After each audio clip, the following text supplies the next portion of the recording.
And hello guys, and welcome back to my YouTube channel mga kapatid.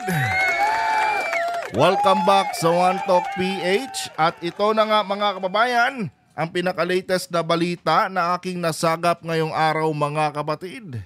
Former President Duterte mga kababayan, halos magtago na po mga kapatid sa saya ng kanyang nanay. Naku po mga kapatid. Dahil nga mga kababayan, sumablay nga mga kapatid yung kanilang polboronic video na pinakalat na di umano si BBM daw yung nakikita doon sa video, sa nasabing video mga kababayan, na humihigop ng ipinagbabawal na polboron. Ngayon mga kapatid, baliktad kasi ang kinalabasan ng kanilang polboronic video. Imbis na tangkilikin ito ng taong bayan, kinutya ito mga kapatid ng sambayan ng Pilipino dahil nga mga kababayan halatang halata na AI generated yung kanilang polboronic video di umano ni President Marcos. So ngayon mga kababayan, sa madaling sabi, itong si Digong nag-damage control at pilit niyang sinasalba itong kanyang grupong maisog mga kapatid sa involvement nito sa kumakalat ngayon na polboronic video di umano ni President Marcos. Diba? Pero bago tayo magpatuloy mga kababayan, huwag kalimutang mag-subscribe at pakilike ang ating video para i-share pa ni YouTube sa iba pang hindi pa nakakapanood. So ito na nga mga kapatid. Itong si former President Duterte mga kababayan, naglabas ng kanyang statement. At ang sabi dito, sa unang stanza mga kababayan, ang pamunuan ng hakbang ng maisog ay walang kinalaman sa paglabas ng video footage na nagpapakita kay Pangulong Ferdinand Marcos Jr. na sumisinghot ng ipinagbabawal na gamot sa mga pagtitipon ng maisog sa Vancouver, Canada at Los Angeles. So ngayon mga kapatid, gustong palabasin ni Duterte dito mga kababayan, na tawag nito, walang kinalaman itong kanyang grupong terorista na kung tawagin nila maisog, sa kumakalat na viral video di umano ni President Marcos ngayon na gumagamit ng illegal na pulburon dito sa mga social media. 'Di ba? Sinisave keep niya mga kapatid itong kanyang grupong maisog sa akusasyon ng taong bayan ngayon na kung saan mga kababayan sila ang pinanggalingan ng polboronic video. Kinakabahan na kasi si Duterte mga kababayan dahil doon sa statement na binigay ni DND Secretary Gibo Teodoro na hahantingin na ang mga taong nasa likod ng polboronic video. Kung kaya ngayon mga kapatid, itong si Duterte talagang todo-todo yung kanyang pagdadamage control. Di ba? Pero ito mga kababayan isa po itong katangahan at kagaguhan lamang na statement ni Duterte. Dahil kung babalikan natin mga kapatid, si Duterte ang pasimuno sa fake news na di umano gumagamit ng illegal na droga si President Marcos. 'Di ba? Sa kanya nanggaling yan mga kababayan. Sa unang maisog rally niya, doon niya yan binunyag, na di umano ang presidente ng Pilipinas ngayon ay isang adik. 'Di ba? 'Yon ang claim ni Digong mga kapatid. Therefore mga kababayan, siya talaga ang dapat sisihin yan. 'Di ba? At itong kanyang maisog group, na kung tawagin natin teroristang grupo. Kasi nga kumakalaban sila sa gobyerno, kaya makukonsider natin sila na terorista. Kasi yun naman talaga ang tawag sa mga grupo mga kababayan na kumakalaban sa gobyerno. Terorista po. Yan po ang tawag sa kanila. Pangalawa mga kapatid, mismong si Maharlika na mismo na kanyang kaibigan ang nagsabi na yung polboronic video na yon ay galing sa kanya. Di ba? Yun mga kababayan. Pangatlo mga kapatid, saan ba unang nirelease ang showing nitong polboronic video? Di ba sa kanilang maisog rally? Oh. Sa kanilang maisog rally, mga kababayan, sa Vancouver, Canada at sa Los Angeles, USA. Doon nila yan pinalabas. Oh. Tapos ngayon sasabihin niya, mga kapatid, walang kinalaman di umano, no? Itong kanyang grupong maisog sa kumakalat na polvoronic video ni BBM. Lantaran, mga kapatid, no? Ang kasinungalingan ngayon ni Duterte. Di ba? Lantaran, mga kababayan. No? Harap-harapan niyang ginagawan tanga yung kanyang mga supporters. Oh. I mean, real talk lang tayo, mga kapatid. Saan ba natutunan ng taong bayan, no? Na tawaging bangag si Marcos? Di ba sa kanya? Oh. Sino ba ang nagbabanta na ilalabas ang mga polvoronic video? Di ba itong mga kagrupo niya sa Maisog? Itong mga vloggers nila? Oh. Tapos ngayon maghuhugas kamay ka na di umano, walang kinalaman ang grupo mo, no, sa kumakalat na polvoronic video. Nag-uulianin ka na yata, Tatay Digong. Di ba? Nag-uulianin ka na yata, resulta na yata yan, no? Ng paulit-ulit mo or araw-araw mo paggamit ng fentanyl. Di ba? Ngayon maghuhugas kamay ka, former president, samantalang itong lahat ng kaguluhan ngayon, no, na nangyayari sa Pilipinas, kasalanan mo. Ikaw ang may pasimuno nito, no? Yung ibang Pilipinong galit kay Marcos dahil sa iyo yan. 'Di ba? Alam mong maimpluwensyang tao ka pero hindi mo ginamit, no? Sa marangal na paraan ang iyong tinatawag na impluwensya. Ginamit mo ito sa iyong pansariling interes. At ano 'yon? Ang agawin, no? Ang pwesto ni President Marcos. 'Di ba? Kaya ka nga gumagawa ng mga kaguluhan ngayon, 'di ba? Para tawag nito, kamuhian ng taong bayan, si President Marcos. No? Nang sa ganon, ikaw ang ipalit sa pwesto at mamuno uli sa bansang Pilipinas. Oh. Kaya nga, di ba, sa bawat maisog rally ninyo, ang panawagan nyo, BBM resign. Oh. Tapos ngayon, Mr. President, Mr. Former President, maghuhugas kamay ka, na as if walang kinalaman ang teroristang grupo mo, no, sa kumakalat na polvoronic video. Samantalang ang premier niyan, no, ang premier niyan, mga kababayan, sa kanilang maisog rally mismo na kung saan nandun si Harry Roque, no, nandun din si Maharlika. Oh, I think si Vic Rodriguez nandun din yata, mga kapatid, sa nasabing video, no. At pinakalat nyo ito gamit, no, itong fake news media ni Kibuloy na SMNI. Sa madaling sabi, kayo lahat dyan, no, ang may pakana nito. Well, obviously, kayo naman talaga. Dahil matagal nyo nang pinapangalandakan yung polvoronic video na yan.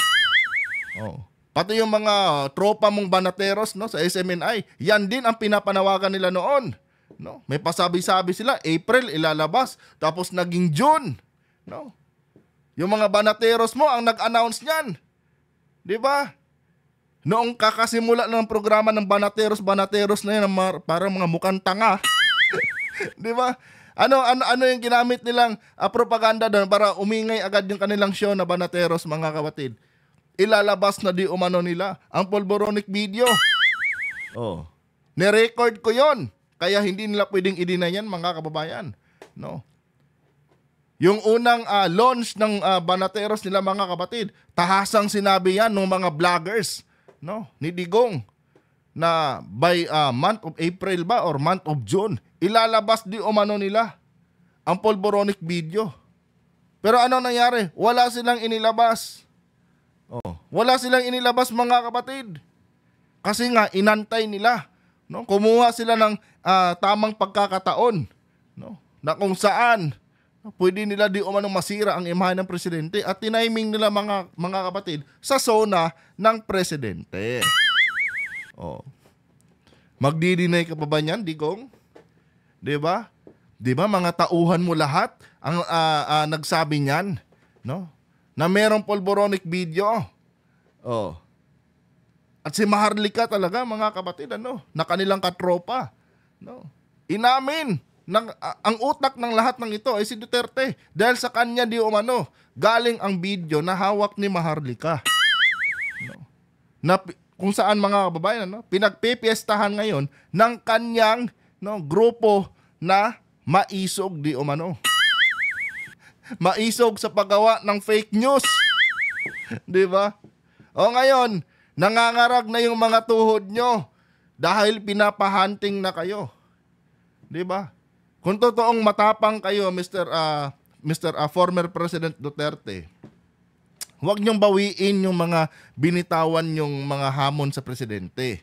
No, harapin nyo, patunayan nyo, no, na kaya nyong banggain si Marcos.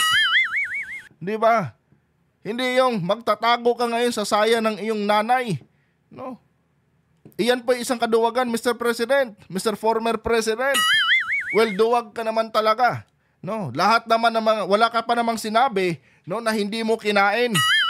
Yun nga lang, pagyayabang mo dati na magje-jet ski ka sa China, papuntang West Philippine Sea at kakalabanin mo yung mga sundalo ng China eh. 'Di ba? Ano bang ginawa mo doon? Kinain mo lang din. No? At ang malupit pa doon, pagkatapos mong kainin, no, himod ka sa puwet ni Xi Jinping. Oh. Tinalian ka ni Xi Jinping sa liig. 'Di ba? At ginawang sunod-sunuran. Digong. Oh. Papasukin mo kami diyan, ha. Oh. Yung aming mga Coast Guard, no? Yung aming mga Navy, 'di ba? Papasukin mo diyan sa ahensya nyo, ha. Oh. 'Di ba, mga kapatid? Yung aming mga pogo, papasukin mo, ha. Oh. Isang sit-sit lang ni Xi Jinping, mga kababayan, nandun agad si Digong. No. Sabi pa niya, mahal na mahal niya si Xi Jinping. 'Di ba? Oh.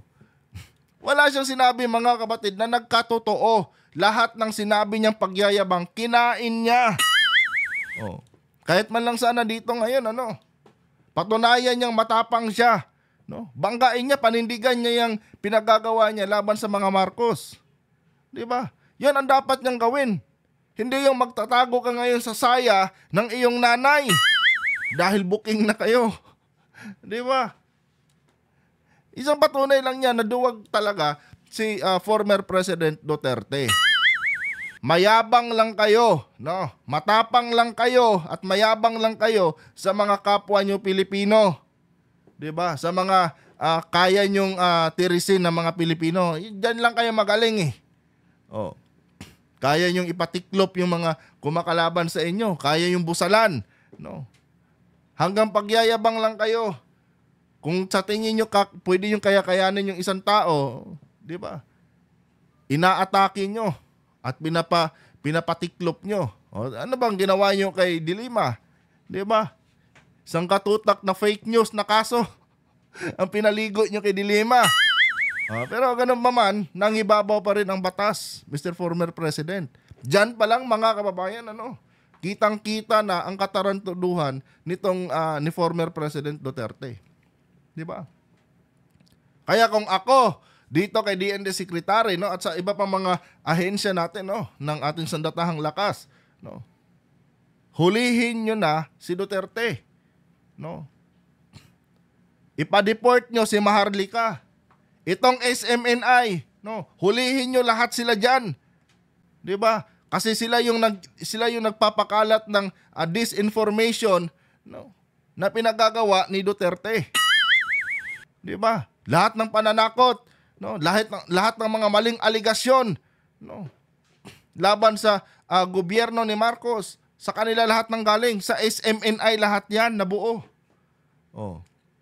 Yung polboronic video, sino bang nagpakalat? Sino bang nagpa-trending yan? Di ba SMNI? Kasi nga naka-live yan sa SMNI. Noong pina-film showing nyo yan, dyan sa inyong mautog rally sa Canada at Los Angeles. Di ba? Ngayon, kung ako dito sa ating gobyerno, ipa-take down na itong SMNI. Walang kwentang network yan. No? Walang kwentang network yan, mga kapatid. No? Yan po ang isa sa mga instrumento ng China, no? Para kumalat ang kanilang propaganda. Yan din ang instrumentong ginagamit ni Duterte, no? Para i-destabilize ang gobyerno ni Marcos. Oh. Kaya yung SMNI na yan, no, dapat i-sheriff na yan lahat, no? Pati yung mga kwan yan, no, yung mga assets yan dapat kwan yan, no, i-sheriff yan ng gobyerno. Unang-una, mga kapatid, questionable, no, yung pera ng SMNI dahil nga, no, wala naman silang sapat na resources, pero bakit may mga ganyan silang pondo? 'Di ba? Kasi yung mga pera na yan, mga kababayan, kay Kibuloy yan, di ba? So dapat yan, mga kapatid, i-freeze yung mga asset ni Kibuloy. Kasali na dyan ang SMNI. Di ba? Yan ang magandang gawin ng ating gobyerno. At itong sa baba, no? Itong mga vloggers, lahat ng vloggers, mga kababayan ni Duterte, dapat yan, no, filean agad lahat ng kaso. Dahil isa yan sila sa naging instrumento, mga kapatid, no, para kumalat, no, itong mga fake video na di umano gumagamit si President Marcos ng pinagbabawal na pulburon. 'Di ba? Isa 'yan sa nagiging instrumento ni Duterte, no, para i-destabilize ang gobyerno ni Marcos. 'Di ba? Total kumita na rin naman yung mga yan eh. Yung mga lintik na mga vloggers na yan eh. Kumita na rin naman na yan lahat, no? Kaya dapat, no, pagbayarin na rin sila sa kanilang mga ginagawang pagpapakalat ng disinformation, no, sa taong bayan. Yan dapat, no. Kung sama-sama tayo, mga kapatid, na manawagan sa ating gobyerno, no, yung Pogo nga, pinakinggan nga tayo ng presidente eh. 'Di ba? Pinakinggan tayo. Ano nangyari sa Pogo ngayon? Sarado na. Ngayon, mga kababayan, kung sama-sama ang taong bayan na manawagan, no, na ikulong na si Digong, no, malaki ang chance, mga kapatid, na papakinggan tayo ng ating presidente. 'Di ba? Kasi nga sila lang ang nagiging ugat ng kaguluhan dito, mga kapatid. Wala naman sanang gulo, no, kung hindi sila nanggugulo. Kanya nga lang, mga kababayan, sila yung nagiging dahilan ng pagiging hati-hati ng sambayan ng Pilipino, no, ng sambayan ng Pilipinas. Therefore, mga kapatid, dapat lang po talaga silang ikulong, no. At sana nga pakinggan na ni President Marcos ang panawagan, no. Majority ng mga Pilipino gusto na talagang papasukin ng ICC, mga kapatid. 'Di ba? Sana pakinggan ni President Marcos yung hinaing, no, ng taong bayan, no, nang pagbayaran na rin ni Duterte, mga kababayan, yung kanyang ginawa sa bansang Pilipinas. No. Nasa history na natin, mga kapatid, no, yung 16,000 and counting, no, na casualties sa kanyang war on drugs. 'Di ba? Isipin nyo na lang, 16,000 yung kanyang pinaslaughter ng mga Pilipino, mga kapatid, no, sa kanyang sinasabing war on drugs. At ngayon, hindi pa nakakuha ng hustisya yung mga yon, no.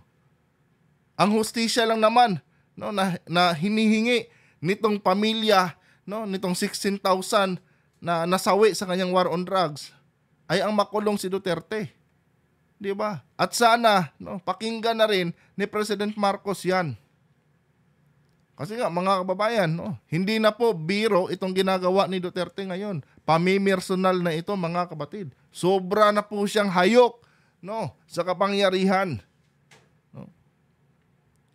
To the point na grabe na talaga yung tirada nila, no, sa administrasyon. Hindi na ito uri ng mga kapatid, no, kilos protesta. Ito po ay isang uri na ng pagtiterrorize sa ating bansa. Yun lang po, mga kababayan. Anyway guys, hanggang dito lang tong video na ito. Huwag kalimutang mag-subscribe at paki-like ang ating video, mga kapatid, no, para i-share pa ni YouTube sa iba pang hindi pa nakakapanood. Kayo, mag-comment na rin kayo dyan, no, kung ano ang inyong mga opinion sa ating mga napag-usapan ngayon sa video ito. Hanggang dito na lang. Adios.